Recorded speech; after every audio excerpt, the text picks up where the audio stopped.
경제 시야를 넓혀드립니다. 투자의 지름길을 안내합니다. 돈 되는 정보를 발견하는 시간. KBS 1라디오 경제쇼. 네, 도시 문헌학자 김시덕 박사 스튜디오에 모셨습니다. 반갑습니다. 안녕하십니까. 네, 안녕하세요. 이제 6월 3일이 지방선거잖아요. 네. 이제 선거 앞두고 지금 광역자치단체 간의 행정통합 논의가 그렇죠. 아주 뜨거운 이슈로 부상했습니다. 올해 이제 정부에서 국정과제로까지 내세우고 있어서 꽤 속도가 붙는 모양새인데요. 네. 지금 어떻게 지켜보고 계십니까? 예, 정부 여당이 일단 의석수가 압도적인 상태에서 법을 통과를 시키기 때문에 네, 정말 극렬한 반대가 현지에서 나타나지 않는다면 네, 일단 형식적으로 6월 3일 지방선거 때 어떤 형태로든 일단 모습을 갖출 것 같습니다. 네, 사실 이게 법이 통과되는 과정에서 중단되는 가능성하고 네, 법이 통과돼서 6월 3일 선거가 치러진 뒤에 실체가 얼마나 드러나냐로 문제가 갈라질 것 같은데 네, 지금 상황에서는 아마 형식적으로라도 통합 단체장 선거를 하고 네, 그리고 그 통합 단체장이 존재는 하지만 사실상 도와 광역시들이 제각각 가는 형태로 지금과 같이 그런 임시 형태가 좀 이어지지 않을까라는 예상을 조심스럽게 하고 있습니다. 네. 일단 그 충남 대전 또 네. 광주 전남 그리고 네. 대구 경북 지역 행정통합특별법이 이제 국회 상임위에서 처리되지 네. 않았습니까? 그 행정안전위원회에서 통과가 됐고 그리고 이제 이번에 정부가 행정통합 추진 네. 지역에 대해서 그 앞으로 이제 4년 동안 네. 20조 원 네. 규모의 재정 인센티브를 지금 약속하고 있어서 이전과는 다르게 속도를 내고 있는데 지금 이제 약간 좀 의견이 분분하긴 하더라고요. 그렇죠. 네. 앞으로의 그 일정이 그러면 이제 그 국회 본회의에서 이게 통과가 돼야 되는 거잖아요. 그렇죠. 네. 그게 2월 중에 마무리가 돼야 된다고들 하죠. 2월 중에 마무리가 돼야 되는 게 3월 5일에 그렇죠. 지방선거 그렇죠. 후보자 입후보 선거 맞습니다. 90일 전이니까 통합시장 후보가 나와 줄 것인가 안 줄 네, 것인가 하려면 기존대로 할 것인가 그렇죠, 그렇죠. 결정을 해야 되는데 맞습니다. 그 결정하기 전에 이제 마무리가 돼야 되지 그렇죠, 않겠습니까? 그렇죠. 근데 지금 보니까 그 어쨌든 2월 임시국회를 열어서 네. 본회의에서 처리할 가능성이 높아 보인다 이렇게 이제 예. 나오는데 그 부분은 어떻게 보십니까? 현재 국민의힘 쪽이 입장이 애매한데 애매해요. 애매하죠. 그러니까 어, 대구 경북 쪽에서는 찬성으로 갈 것 같은 거고 근데 현재 국민의힘 쪽은 그쪽이 주류니까요. 네. 다만 충남 대전 쪽은 시민의 여론이 좀 다르거든요. 통합이 그렇게 관심이 없거나 네. 충남은 관심이 없는 편이고 네. 대전은 반대 입장이 좀 많습니다. 제가 듣기로는 아, 이 상황에서 지금 국민의힘 자체가 좀 약간 질서 조율이 필요한 상황인데 그게 어떻게 될 것이냐에 따라서 임시의회 때 통과를 시킬 것이냐 아니면 반대를 할 것이냐 이런 움직임을 정하실 것 같아요. 그래서 좀 예측이 좀 안 됩니다. 근데 반대를 하더라도 네. 이제 의석수가 다르기 때문에 예. 네, 중심은 아무래도 여당, 정부 여당이 예. 가져가지 않겠습니까? 근데 이거를 그러면은 만약에 네. 반대를 한다고 했을 때 야당이 네. 강행 처리를 할 수 있는가? 이게 강행 처리로 되는 문제인가에 대해서 의문이 있는 거예요. 네. 이게 중앙 정치에서 결정할 게 아니라 이제까지 95년 도농통합 선거 때부터 마창진 통합, 삼려 통합, 네. 통합 청주시 통합 이 세 가지 정도가 큰 게 있었는데 네. 모두 지역에서 합의를 거쳐서 올라왔거든요. 그 합의를 거쳤다는 건 그러면 여론조사든 주민투표든 주민투표를 다 한 건 아니잖아요. 아닙니다. 네. 주민투표 한 데도 있고 네. 똑같은 청주시 통합 같은 경우는 네. 청원구는 주민투표를 냈고 청주시는 시의회 통과를 했어요. 그러니까요. 그러니까 어쨌든 지방 레벨에서 합의가 이루어진 다음에 정부가 받는 형태를 취했거든요. 근데 이번에는 그러면 지방 레벨에서의 지방 단위에서의 합의 과정이 아직은 없었던 그러니까 지금 건가요? 광주 전남이나 대구 경북은 무난한데 지금 네. 대전 충남이 가장 그런 거죠. 제가 이야기로는 충남 쪽은 기본적으로 시민들 레벨에서 관심이 없는 상태고 여전히 무슨 일인지 알려지지 않았나 봐요. 알려지지 않았어요. 인지가 좀 잘 안 된 상태고. 거의 지금 뭐 1, 2개월 만에 밀어붙이고 있는 거니까 대전은 제가 바로 그저께 대전 다녀왔는데 네. 대전에 유명한 백화점이 하나 있습니다. 네네. 그 앞에 모 야당은 천막치고 반대하고 있고 그분 앞에 플래카드가 하나 남아있던데 네. 대전에 강남이라 할 수 있는 둔산 무슨 아파트가 하나 있어요. 유명한. 네. 둔산동이 좀 네, 유명하죠. 대전에서 네. 대전의 일기 신도시인데 예. 뭐라 적혀 있냐면 충남 서구 무슨 아파트 반대한다.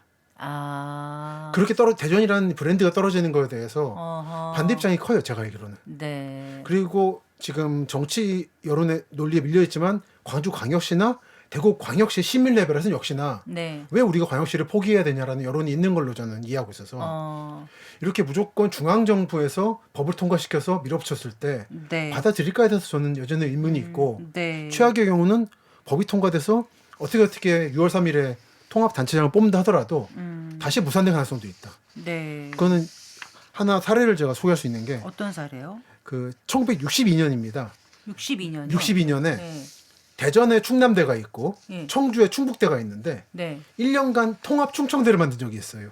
1년간 1년간. 한시적으로. 그래서 무슨 충청대학교로 예, 국립충청대. 지금하고 국립충청대. 다릅니다. 네. 만들었는데 총장은 대전에 있고 부총장이 청주에 있었어요. 그랬더니 청주가 네. 이제 불만이 시작했습니까? 1년 만에 해산했습니다. 네. 저는 최악의 경우는 그 국립충청대 사례처럼 단기간에 해산으로 갈 수도 있다. 이게 다음 총선 때 똑같이 밀어붙일 근데 수 그건 있거든요. 대학교 수준의 차원의 얘기고 이거는 이제 거대 국가적인 차원이잖아요. 그래서 이렇게 그것처럼 갈지는 좀 어렵지 않을까라는 생각이 들긴 하는데요. 만약에 이 부분에 대해서 국회의원의 비율이 바뀌거나 했을 때 그리고 불만이 많을 경우에 다음 총선 때 어떻게 될지 모르는 거죠. 네. 사실 저 개인적으로는 이번 지방선거 때 네. 주민투표를 걸고 네. 찬성이 나온다면 2년 남았으니까 총선까지 네. 그때쯤에 하면 어떨까 생각을 개인적으로 하는데 아, 네. 현재 상황은 지역의 여론이 반영이 안 되고 있는 상황이라는 게 네. 제가 가지고 있는 문제의식입니다. 네, 근데 이제 그 과거에도 몇 번이나 무산됐던 경험이 있어서 네. 지금 이제 여당 민주당 같은 경우는 이번 7월 1일 지방선거 직후에 통합 지방자치단체들이 출범하지 못하면 또 다시 몇 년을 기다려야 되니까 지금 좀 급하더라도 빨리 이제 좀 개문 발차할 수밖에 없었다 이런 표현까지 하더라고요. 저는 네. 뭐가 그렇게 급한지 모르겠어요 개인적으로. 네. 이게 대구 경북 통합 때 그런 얘기가 나왔는데 통합되면 경기도의 2배가 되고 인구도 몇 배가 된다. 네. 경쟁력이 생긴다는 건데 네. 도시의 숫자로는 경쟁 그렇죠. 예. 숫자로는. 근데 도시의 경쟁력이 넓이와 인구에서 나오는가? 음. 그렇게 되면 베이징과 샹하이가 세계 최강 도시거든요. 아, 근데 그런 문제가 아니라는 거죠. 도시에 대해서 이해가 좀 다른 것 같아요. 네. 그 네덜란드 같은 나라는 넓이가 넓어서 그렇게 큰 작아도 강한 게 아니거든요. 네. 그런데 왜 자꾸 이렇게 규모를 키우려고 하는가 하는 게 약간 저는 올드한 발상에서 나오는 도시 접근이 아닌가 생각을 하고 그러면 있습니다. 도심 경쟁력, 도시 경쟁력은 어디서 나온다고 보시는 거예요, 박사님? 오히려 이제 밀도에서 나오는 거죠. 직접. 음, 그 우리가 하는 얘기지만 그 화상 회의보다 네. 직접 실리콘밸리에서 밥 먹다가 만나는 CEO들끼리 대화가 중요하잖아요. 아이디어 교환하고, 그렇죠. 네, 그런 이제 눈에 보이지 않는 움직임들이 있으려면은 네. 밀집돼야 되는데 네, 이게 대구나 서울이나 부산이나 어쨌든 도시 단위로 광역시 단위로 존재하면서 인구가 밀집된 상태인데 네. 이게 대규모 현저같이 통합이 돼버리면 우리 네. 인구가 흩어진다는 거죠. 어, 그럼 오히려 집적 효과가 떨어지지 않을까라는 걱정이 되기도 합니다. 근데 애초에 출발점이 이제 수도권 집중화 네. 이거를 좀 막고 네. 지방 살리기, 네. 그러니까 지방이 국가 성장의 어떤 주요한 역할을 하기 위해서 네. 이번 이렇게 행정 통합을 한다라는 건데 네. 그 출발점 자체가 그러면 지금 도시 경쟁력하고는 다르다고 보시는 거예요, 박사님께서는요? 예, 저는 이거는 아주 노골적으로 말하면은 네. 정치인 행정가들이 자리가 하나 늘어나는 거 아니겠습니까? 통합장이 새로 만들어지니까. 통합 자치단체장은 생기고 예. 그 밑에 그러면 어떻게 되는 거예요? 그러니까 지금 정확히 지금 다 다른 거 상황이 알 수 없는 거죠. 네. 그러니까 아직 법안이 완전 통과된 게 아니기 때문에 확정된 네. 게 아니라서 좀 지켜봐야 될 것 같아서 뭐라 말씀 못 드립니다만 네. 저는 지금까지 상황을 봤을 때는 이제 뚜껑 하나 더 씌우는 형태로 그냥 되지 않을까. 네. 그러니까 예를 들어서 대전 충남 특별시장이 하나 있고 네. 그리고 구 충남 도지사가 있는 거고 구 대구 광역시장이 있는 형태가 만들어지지 않을까라는 우려를 하고 있습니다. 네. 그게 아니고 만약에 통합장이 있고 이게 쫙 쪼개져 버렸을 경우에 네. 이거를 현지 정치인들이나 행정가들이 받아들일 수 있을까라는 생각도 하는 거죠. 어쨌든 주민 투표를 하거나 여론조사를 하거나 또 시의회가 의결을 하거나. 해야 되는데 네. 주민 투표할 시간은 되나요? 그러니까 주민 투표를 지금 할 수는 없는 거고 지방 선거 때 해서 우리가 갈 건가 그렇죠. 말 건가를 투표하자는 말씀이신 저는 거잖아요. 그렇습니다. 네. 근데 최악의 경우에는 단기적으로 그 그렇게 했었는데 우편을 보내거나 네. 꼭 이렇게 선거 형식을 취하는 게 아니라 네. 여론조사도 가능하게 합니다. 네. 그 표본을 늘려서 그렇게 한 사례도 있습니다. 그 언제 그렇게 했었어요? 그러니까 저 청주시 청원군 통합이라든지 네. 삼려 통합 때 네. 그런 여러 가지 방식들이 동원돼서 그 적들은 거의 10년간 논의를 거치다가 된 거긴 하지만 네. 그렇게 형태를 했었기 때문에 어쨌든 그런 그런 전례들이 있습니다. 형식을 좀 갖춰야 된다 이렇게 예, 생각. 최소한의 의견, 지방 의견이 반영되는. 네. 그렇지 않고 이렇게 여의도에서 결정해서 내려 꽂는 방식이 되면 이거 현지에서 과연 어떻게 받아들일지 좀 걱정이 돼요. 그동안 이제 수도권 집중화, 지방 소멸화 문제로 네. 그 지방 소도시의 살 길은 메가시티다, 행정 통합만이 살 길이란 이런 주장을 네. 계속 왔는데 네. 그러면은 정작 또 지역에서 반대하는 지역은 왜 그럴까가 또 궁금하거든요. 대전 충남 사례를 들면 네. 만약에 통합이 된다고 하면 통합 시청은 어디 둘 것인가? 이 문제가 존재하는 거죠. 네. 대전에 둘 것인가? 현재 도청이 대전에 있다가 홍성 예산으로 옮겨갔는데 네. 그쪽에 둘 것인가? 네. 새로 만들 것인가?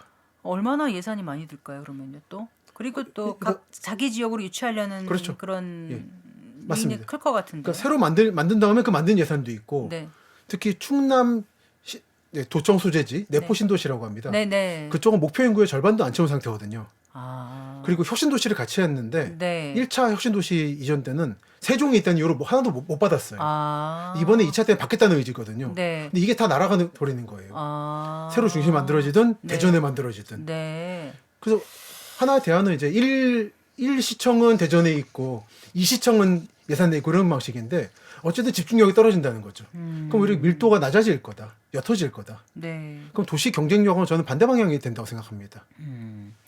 과거에도 이제 여러 가지 논란을 듣고 네. 통합한 사례가 있다고 말씀하셨잖아요. 크게 세 군데가 세 있죠. 군데. 그 중에서 그러면은 성공적이었던 곳은 어디예요? 통합 청주시. 통합 청주시. 그러니까 청주시와 청원군 사례가 가장 성공적이라 말이 됩니다. 네.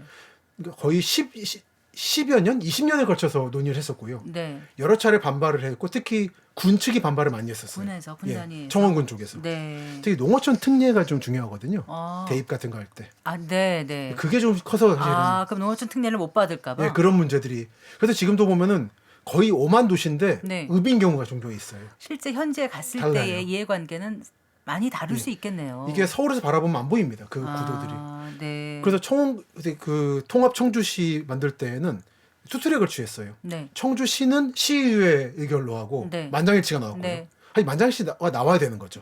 청원군은 투표를 했어요. 네, 주민 투표. 예. 네. 여러 차례 무산됐다가 반대로 어. 마지막에는 다들 이제 힘에 빠지셔가지고 네. 이제는 하자 그냥. 그럼 찬성률이 찬성이 높았으니까. 높아진 거예요. 아, 그러니까 이제 어떤 결과가 나오든지 간에 네, 맞습니다. 우리가 원해서 된 거니까 맞습니다. 할 얘기도 없겠네요. 근데 예. 결과적으로는 성공적으로 됐다는 말씀이신 거예요? 예, 성공하게 이게 통합 과정뿐 아니라 네. 애프터 서비스를 잘했어요. 어떤 애프터 서비스요? 그러니까 청주 청원 같은 경우는 네. 서울과 경기도처럼 도넛 모양입니다. 아. 청주가 한가운데 있고 청원이 네. 둘러쌌는데 네. 구청을 딱 공평하게 넷으로 쪼개가지고 중간에 둔다. 네. 그 군 측이 소외감 느끼지 않도록. 아하. 그래서 보면은 청주가 구청이 좀 이상한 데 있어요. 시민들 보기 좀 낯선데 네. 그게 그런 결과인 거예요. 아, 노력의 결과인 거예요. 네. 그리고 모든 거를 평등하게 한다. 아. 그리고 그런 배려들이 있었기 때문에 지금 모델 사례로 근데 보이는 그건 거죠. 지형적으로 그런 특수성도 있고 해서 가능한데 다른 지역들은 또 어떨까요? 그러면 나머지 두 군데 같은 경우는 어떻게 좀 성공한 사례가 아니라고 보시는 거죠? 삼려 통합이라고 네. 여수시, 여천시, 여천군 네. 이 경우는 그냥 그저 그런 애매한 수준. 네. 시청을 여천 쪽으로 옮긴다라는 걸 합의했고 그래서 사실 여수가 밤바다는 유명한데 네. 정말 핵심은 여천 쪽에 갔거든요. 근데 이게 약속의 결과예요. 네. 어느 정도 그래도 중간에 갔다. 네. 제일 안 좋은 게 마창진. 마창진, 네. 예, 마창진이 진해와 마산은 결국 쇠락의 길을 걷고 있죠. 네. 그 당시에 지금 정부랑 똑같습니다. 몇 년간 세금 특례를 주겠다. 무슨 네. 예산 특례를 하겠다고 했는데 네. 결국 무산 어영부영됐고 주긴 줬어요. 잘 애매하게 그냥. 네, 네. 그래서 통합시 상징물 주겠다 그랬는데 안 줬고 아. 시청 옮긴다는데 안 옮겼고 아. 이렇게 되면서 지금 마산은 결국 어. 그 당시 의회에서 다 찬성을 했는데 네. 주민투표하면 반대 나올까봐 어. 그 정부 측에서 그냥 의회 통과시키라고 그런 압박을 줬다고 해요. 네. 그 통과시켰던 마산시 그게 의회 2010년 그때인가요? 그쯤이죠. 네, 네. 그 시의회 의원들이 아니면 반성문을 썼습니다. 아. 우리가 성급했다고. 네. 저는 이 마창진 사례가 나올까봐 근데 이제 반성문을 써도 돌이킬 수는 없지 않습니까? 돌이킬 수 없죠. 근데 사실 현재에서는 도로 돌아가겠다. 마산시 도로 나간다. 다시 쪼개자고요. 얘기도 나오고 있어요. 아, 그래요. 진해는 워낙 작다 보니까 네. 그 군사도시다 보니까 좀 특수하고 네. 마산이 한때 오히려- 식민지 때는 한국 10대 도시였거든요. 네. 그 자존심이 무너져버린 데 대한 시민들의 안타까움이 있는 거죠.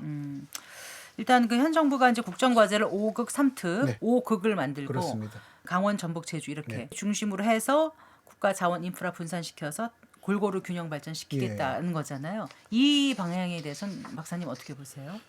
정부는 이 방향으로 노력할 수밖에 없겠다고 생각합니다. 도 단위로 할 수밖에 없는 거죠. 근데 이번에도 통합이 성공하면 4년간 특별 자금을 준다는 건데 네. 그거를 선심제듯이 몇 년 주고 말 게 아니라 네. 항구적으로 세금 권한을 네. 걷는 권한을 지방 정부에 과감히 위탁하는 방식이 돼야 되지 않는가.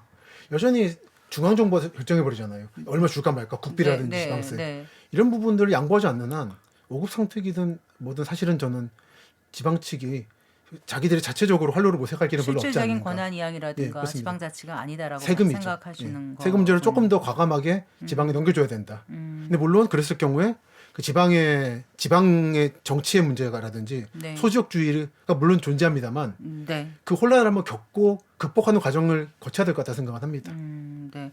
혹시 6.3 지방선거까지 행정통합이 진행이 잘 되지 않더라도 지방살기기를 위한 정부 노력은 계속 이어질 걸로 보시죠? 예, 현재 현 정부 모든 정부가 그랬고 현 정부에 대해서도 그 선의를 의심하지 않습니다. 네. 다만 방법이 조금 이제 좀 거칠다는 느낌을 받는 거죠. 절차를 밟으시는 게 선의를 의심하지 않는 길일 거다. 네. 그리고 제 생각으로는 지금 대통령께서도 말씀하시는데 본인 임기 끝까지 세종의 청와대에 세종 분원하고 네. 국회 분원을 만드시겠다는 거잖아요. 네. 전 그거를 정말 해주시길 바랍니다.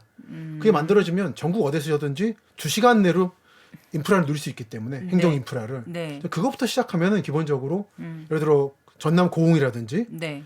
경남의 도시들 김해 이런 데에서 굳이 오페라를 보기 위해 서울까지 4시간 5시간 안 오셔도 되는 거예요. 네. 그런 정도만 해주셔도 상당히 아마 후대에 평가받으실 수 있을 거다. 청와대라든가 예, 그들 국회가 내려가면 오페라하고 무슨 상관이죠? 현재 거기서 이제 인구가 현재 설계상 100만까지 늘어날 수가 있습니다. 네. 그 인프라들을 만드는 수 있는 아하, 거죠. 그 이후에. 네. 네. 근데 현재는 해수부 세종에 있던 걸 가져가기도 하고 네. 이번에 광주 전남 특별시의 초안에 보면은 뭐 농림부라든지 가져오는 거를 당위로 집어넣는다든지 그래서 좀 아주 시끄러웠어요. 네. 그러니까 이렇게 세종을 해체시켜버리는 방향으로 가버린 것 같아서 네. 그럼 이제 중심이 사라져버리는 거죠.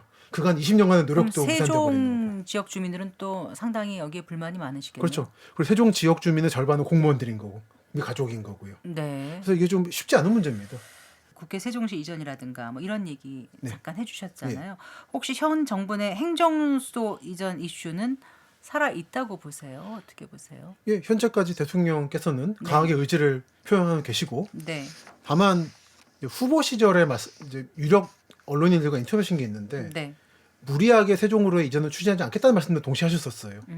그거는 여러 이제 증언들이 있어서 어느 쪽이 본심이신가는 물론 알 수가 없고 네. 정치인이라는 게 본심은 사실 중요하지 않은 거고 행동이 중요한 거라. 상황에 그렇죠. 따라서 또 바뀔 수 있는 거고요. 맞습니다. 네. 그래서 이거는 대단히 이게 경제쇼인데 좀 그렇습니다만 지선과 총선에서의 네. 이제 특히 충청권에서의 표심을 보고 네. 아마 결정되지 않을까라는 생각을 하고 있습니다. 네. 지금 그러면은 이렇게 이제 행정 통합의 속도를 내는 가운데 기존의 그 특별자치 시도 같은 경우는 지금 불만이 많은 거예요. 어때요? 예, 특히 시민들 레벨에서는 네. 이게 광역시가 만들어진 지 이미 몇십 년이라서 네.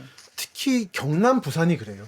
경남 부산은 제가 이해하기로는 네. 저도 부모님이 거기 살고 계신데 같은 지역이라는 인식이 없어요. 네. 부산은 부산이고 경남은 경남이에요. 네. 근데 이거를 묶으려고 하다 보니까 문제가 있는 거고. 네. 이번에 특별법에는 예. 처리된 거에는 경남 부산은 안 근데 들어갔잖아요. 이제 결국은 이제 포함돼 있죠. 후보 이번 법은 아닌데 네. 같이 이제 후보로 돼 있긴 합니다. 네. 근데 그냥 부산 경남을 뺀 이유가 그런 거예요. 사실 남이 돼 버렸거든요. 남이 됐는데 사실은 일부 이제 연동을 하면 좋은 이유는 부산 시민들이 마실 상수도를 경남에서 다 지금 끌어들이고 있는데 네. 여기에 대해서 상수도 쪽 주민들 불만이 많아요.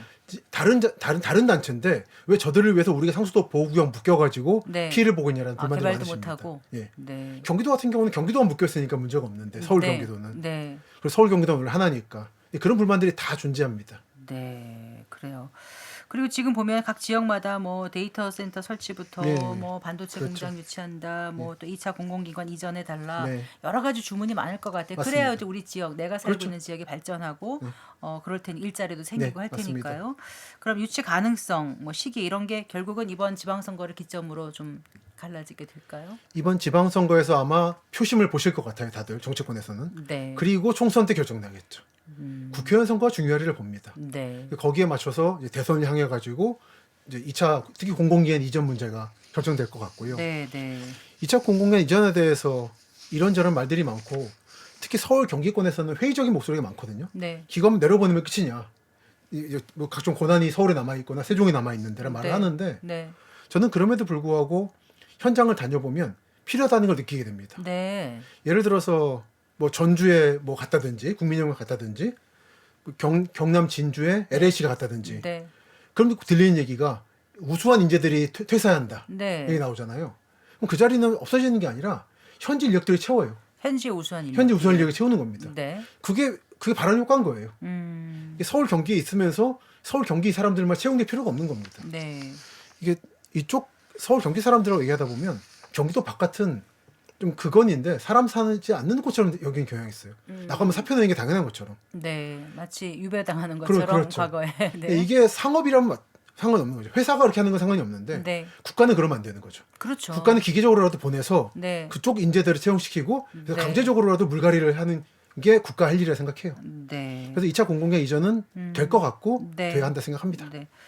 지난해 말에 이제 한국도시 2026 네. 이 책 내셨잖아요. 네. 이제 거기에 이미 올해 이제 선거를 통해서 전국이 목자를 예. 알 것이다 이런 경고를 담는 등 여러 가지 이제 예. 그 변화를 짚어주셨는데 글쎄 올해 이런 정치적 구호라든가 어떤 소음 같은 것을 시장의 소음을 좀 걷어내고 네. 산업의 구조적 변화를 짚어내야 된다. 이 부분도 얘기하셨던 것 같아요. 예. 근데 어떻게 그럼 우리가 해야 되는지 또 주목해서 볼 만한 도시나 지역들은 어떤 곳들이 있는지가 궁금하거든요. 예. 올 초에 약간 시끄러웠던 게 용인 반도체를 새만금을 가져가겠다고. 네네. 이게 참 전북 쪽이 표심이 좀 어렵구나라는 생각을 했었어요. 그게 좀 복잡한 이슈가 있습니다. 뭐 말씀드릴 건 아닌데. 근데 그런 소음, 그건 소음인 겁니다. 지금 강남 3구부터 청주, 천안, 아산까지 뻗어나와 있는 반도체 벨트라는 거는 네네. 이미 송전탑이라든지 상수도를 비롯해서 모든 게 지금 집중된 상태로 만들어져 있거든요. 그렇죠. 네. 근데 이거를 선거 때문에 흔들어 버린다는 거는 거의 30년간 쌓아왔던 인프라를 새로 만들겠다는 거예요. 네. 그러니까 이런 거는 소음이다. 네. 그러니까 한편 지금 미국이 제가 지난번에 강원도 영월 상동 턴스텐 광산 말씀을 드렸었는데 네. 텅스텐 광산. 이게 네. 히토류 레어 메탈이거든요. 이런 거를 이 광산이 한국이 광복한 후에 가장 유력한 외화벌이 수단이었어요. 텅스텐. 미국이 한국을 이제 지원하는 차원에서 협정을 맺어서 사줬거든요. 네. 그러다 90년대 들어서 중국에 밀려서 이게 폐광을 했었습니다. 네. 네. 근데 이게 다시 부활하고 있는 거죠. 아. 이게 우방국에서 레어메탈을 보급받겠다라는 네. 이제 디커플링 현상이 일어나면서 네, 네. 미국이라든지 우방국이 텅스텐을 주목하면서 네. 영월이 부활하고 있고 네. 이런 거는 소음이 아니라 정보인 거죠.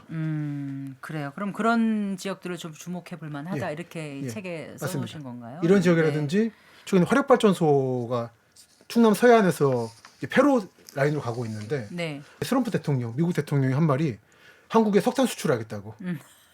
근데 어쩌면 한국이 지금 석탄 발전소를 폐로시키는 방향하고 반대로 가고 있어서 네. 충남도 지금 고민인 게 발전소가 가장 좋은 직장이에요. 태안이라든지 네. 보령이라든지 네. 이런 지역들이 약간 어쩔 수 없이 지금 가고 있었는데 탈탄소에서 미국이 이렇게 앞정을 주기 때문에 몇 년간 더 버티지 않을까라는 생각도 하기도 하고 많은 움직임들이 보이고 있습니다. 네, 이제 내가 살고 있는 곳이 성장할 지역인지 네. 아니면 반짝 테마로 이렇게 그냥 뜨는 도시인지 이런 걸 좀 가려낼 수 있는 방법은 어떤 게 있을까요? 그러니까 그 지역에 확고한 산업이 들어왔느냐, 아니면 선거용으로 뭔가를 산단을 만들거나 철도를 깔았느냐, 네. 그걸 구분하는 방법이 있습니다. 네. 근데 공평하게 전라남도의 대불산단선이라든지 네. 경북의 영일만 신항선이라든지 이건 약간 정치적인 철도에 가까워요. 네. 만들고 나서 이용객 놀고 수가 있거든요. 네. 그러니까 왜 그 산단의 성격하고 다르게 만들어 버린 거예요. 그리고 나중에 좀 책임 좀 물어야 되는 거 아닌가요? 사실 그래요. 근데 요즘 들어서 네. 경기도 시흥에 거북섬 얘기 많이 나오잖아요. 공실 문제. 아주 심각하죠. 그렇죠. 네. 저도 얼마 전에 다녀왔는데 공실 90%도 있고. 근데 이런 데 대해서 이게 나옵니다. 신도시를 만들거나 뭐 산단 만들고 끝나는 게 아니라 네. 10년, 20년 체크해서 책임 네. 물어줘야 된다고. 네. 이제는 그 단계가 왔다 생각하는데 문제는 뭐냐면 그 사업을 추진한 사람들이 정치인들이고 행정가들이라 네. 본인 목에 재갈을 물릴 것인가 좀 고민이 되죠. 네. 그리고 그 책에 보니까 이제 글로벌 지정학적인 리스크가 커지면서 예. 부산, 울산, 경남 지역의 앞으로의 전망이 밝을 것이다 이런 내용이 예. 있던데요. 그렇죠. 네, 자세히 예. 읽어보질 못해서요. 예, 예, 예. 네. 이 지역은 원래부터 안보벨트죠. 철강과 그리고 창원 같은 경우는 원래는 핵무기 개발도 목적이었죠. 70년대 말에. 이 미국과의 갈등 속에서. 네. 그래서 그쪽이 기본적으로 미국이나 북한의 감시에서 자유로운 약간 분지 지형이다 보니까 존재합니다. 네. 그리고 하나 에어로스페이스 같은 한국의 로키드 마틴도 존재하고 이거 워낙 유명하니까. 그래서 원래 박태준 포철 회장이 네. 포항과 광양에 거점을 만들고 그 울산과 여수에는 석유화학단지를 만들어지는 네. 이런 균형을 취했거든요. 전라도와 경상도를. 여기에 방위벨트, 러시아 우크라이나 전쟁으로 한국의 방산이 주목받고 있잖아요. 네. 그러면서 카이라든지 로템이라든지 항공우주. 그렇죠. 항공우주라든지 네. 업체들이 다 지금 창원부터 진주, 사천에 자리 잡고 있고 예. 이게 고흥에는 나로기지. 네. 사실 이게 우주기지이자 방위산업 기지인 거죠. 그리고 이 거점으로는 순천이 주목받고 있고 네. 오히려 이 지역은 커지고 있습니다. 네. 개별 도시의 청년 인구가 늘고 줄 수는 있어요. 네. 하지만 메가시티 단위로 봤을 때는 이 지역은 이 신냉전 하에서 성장세를 보이고 있다. 원래 일본이 패전 후에 상처를 받았다가 네. 한국의 6.25 전쟁으로 탈전후가 됐거든요. 한국은 안타깝지만 베트남 전쟁으로 특수를 받으면서 성장을 맞은 게 있고 네. 이번에 한국이 또다시 러시아 우크라이나 전쟁이나 네. 신냉전을 통해서 혜택받는 게 있는 것 같습니다. 네. 우리 지역이 어떤 지역이 전망하려면은 세계적인 어떤 그렇습니다. 지형 변화 이런 것도 좀 살펴봐야 될 것 같네요. 그래야 될 것 같습니다. 네. 지금 이제 행정 통합 외에도 지역이 좀 자생할 가능성이 있다는 생각이 들어요. 예, 그렇죠. 이제 좀 박사님? 그렇게 봅니다. 네. 그래서 사실 이제 현장 많이 다녀보시다 예. 보니까 직접 현장에 계신 그 이제 시민들, 뭐 주민들의 원하는 바가 무엇인지도 예. 좀 오히려 더 가깝게 느끼고 보고 맞습니다. 또 그러면서 좀 연구를 하실 것 같은데 어떤 지인들하고 말씀- 만나기도 하고 네. 뭐가 필요하다고 생각하세요? 기본은 일자리인데 네. 이제 우리가 청년이라고 묶어서 말하지만 청년 남성과 청년 여성의 목소리가 좀 달라요. 그게 무슨 말씀이세요? 그러니까 예를 들어 구축 산업을 많이 만든다고 한다는 건 기본적인 예전 같은 가부장 제도 하에서는 남자가 일하고 여성이 가정을 꾸린다라는 구조잖아요. 네. 근데 이 구조가 되다 보니까 야망에 있는 여성들이 떠나버립니다. 그래서 무조건 굴뚝만 만드는 게 정답도 아니에요. 네. 당진 같은데 충남 당진 같은 네, 데는 네. 거의 2배 수준이 나거든요. 취업률이 남녀가. 네. 그래서 그냥 뭉뚱그려서 청년이라 묶을 게 아니라 이제 20, 30대 남자 여자를 편가르게 하는 게 아니라 선호 방식이라든지 이제 고용 측에서 선호하는 맞춤형으로 있기 해야 때문에 된다는 맞춤형이 거죠. 돼야 됩니다. 네. 근데 그거를 지역 내에서 만들지 못하다 보니까 공공기관을 끌어와서 여기 여성 취업을 시키려는 것도 있었거든요. 네. 근데 그 방식으로는 한계가 있는 것 같고요. 그럼 어떻게 해야 되죠? 그러니까 우선은 제가 이제 늘 강조하는 건데 특히 고위직들이라든지 그 지역의 중견 기업 같은 데에서 네. 남녀 성비를 맞춰야 됩니다. 최대한 남녀 성비만 맞춰도 상당 부분 여성분들이 네. 대도시로 나가지 않을 거예요. 네. 근데 보고 있으면 이제 많은 회의도 나가고 그러는데 네. 여성 인구가 필요하다, 가임 개성이 필요하다 그러는데 나와 있는 분들은 다 중장년 남성분들이에요. 남성들이에요. 어느 회의를 갔더니 국가에서 했던 회의인데 네. 50명이 점심 먹는데 전부 다 남성이더라고요. 아직까지도 아직도 그래요. 해찬장이 높다는 생각이 맞아요. 들어요. 네. 그러다 보니까 여성들은 나가버리고 꿈을 가지고 그러다 보니까 이제 그 결혼 비율이 떨어지고 네. 그럼 이제 남성들은 불만을 품고 네. 악순환이 좀 벌어지고 있어요. 네. 너무 안타까운데 이거는 사회 문화에 관계된 문제라서 정말 장기적인 접근이 필요할 것 같다 생각합니다. 네. 또 다른 뭐 말씀 주실 건 없을까요? 예, 흔히 지방이라고 하는데 이제 서울과 지방을 구분하시는 방식을 좀 버리시는 게 좋을 것 같아요. 그러니까 지방이라고 그럴 때 아마 경기도 밖을 지방이라 하실 것 같아요. 네. 근데 지방 중에서도 그 이른바 지방 중에서도 충청 남북도나 강원도 일부는 경기도의 일부가 돼가고 있습니다. 네. 천안, 아산, 청주, 음성, 진천 같은 곳들. 네. 이런 지역은 충북 내에서 이미 남북 분단이 일어나고 있는 거고 옛날에는 호남, 영남 그리고 충청이 하나로 묶였었는데 삼남으로 네. 이 셋이 쪼개지고 있는 거예요. 그렇군요. 영호남과 충청도 간에 이제 분화가 일어나고 있어서 네. 그리고 특히 천안, 아산 이런 곳들은 인구가 늘고 있죠. 청주도 그렇고. 네. 그래서 지방은 다 활기가 없다라든지 지방은 망한다는 말 자체가 정확하지 않은 워딩이 돼버린 겁니다. 그렇군요. 그러니까 최소한 각 도마다 도청소들이 주문 가보신 다음에 네. 거기 현황을 좀 보시고 하룻밤 주무시면서 최소한 하루 도시 연구의 기본이 뭐냐면 네. 하루 잔답니다. 네. 이게 어느 읍면 소재지를 갔을 때 가서 한 끼 먹는다가 아니라 예. 하루 자고. 예. 네. 왜냐하면은 낮에 갔을 때하고 밤에 갔을 때 활력이 달라요. 그렇죠. 예. 그렇죠. 네. 특히 면단위가 보면 밤에 이제 쫙 몰려들어서 네. 밥 먹고 술 먹고 하면서 네. 정보 교환하고. 네. 근데 이거 낮에 가면 횡한 도시구나라는 생각을 받는 거예요. 근데 밤에 갔을 때 진면목이 보이기도 해요. 네. 그러니까 지방이라 쉽게 말하지 말자라는 제안을 드리고 싶어요. 알겠습니다. 자, 이제 최근 진행되고 있는 행정 통합이 어떻게 진행돼야 할지 좀 말씀 부탁드리고, 글쎄요, 이제 그 행정 통합할 부동산 시장 움직임도 좀 있을 것 같긴 네, 하거든요. 그 지역에서 좀 뭐라 맞습니다. 그럴까요? 네. 예, 투자자들 이게 네. 성급하게 뛰어들면 안 될 것 같기도 한데, 예. 네, 그런 말씀도 좀 해주신다면은요. 예, 우선 저는 이번에 정부 여당이 특히 밀어붙이고 있는 행정 통합 문제가 선의를 의심하지는 않습니다. 네, 의심하지 않는 만큼 그 아래에서부터의 여론을 받아들여서 천천히 해주시면 좋겠다. 전 총선쯤에 하면 좋겠어요. 지선에서는 여론조사하든지 네. 준비 투표를 하고 이게 하나. 그리고 얼마 전에는 대전 다녀왔는데 네, 대전이든 뭐 광주든 대구든 미분양 아파트가 많습니다. 네, 네. 여기에 대한 활로 모색 차원에서 통합을 찬성하는 분들이 계시더라고요. 그거는 좀, 좀 많이 나간 것 같아요. 네, 마치 뭐냐면 24년 총선 전에 네. 김포 고양 통합 얘기 나왔잖아요, 서울. 맞아요. 예. 근데 그때도 또 저기 뭐, 네, 그렇죠. 대학 특례 때문에 반대하는 예. 분들도 많았어요. 그리고 경기도가 왜 어때서라는 것도 있었어요. 왜 우리가 서울이 돼야 되느냐. 그렇죠. 네. 경기도 김포나 고양은 자존심이 강하거든요. 근데 이때 이제 경제 채널이나 이런 이제 정치 측에서는 통합되고 나면 김포 집값 오르니까 다 좋아할 거다는 식으로 너무 그렇게 서울 위주로 말했는데 그렇지 않은 거예요. 네. 근데 그때 잘못 뛰어든 분들은 고생하고 있는 거고. 예. 그래서 일부 이제 부동산 세력들이 그래 약간 여론을 만들고 있는 걸 확인하고 있는데 네. 너무 그렇게 귀는 기르지 않으시는 게 좋겠다는 생각은 말씀드리고 싶습니다. 네. 앞으로 진행 과정에서 정말 졸속으로 처리되는 맞습니다. 건 없는지 또 어떤 내용을 더 담아야 할지 등에 대한 면밀한 맞습니다. 검토가 필요해 보입니다. 잘해주시기 바랍니다. 네. 말씀 잘 들었습니다. 고맙습니다. 감사합니다. 네. 도시문헌학자 김시덕 박사와 함께했습니다.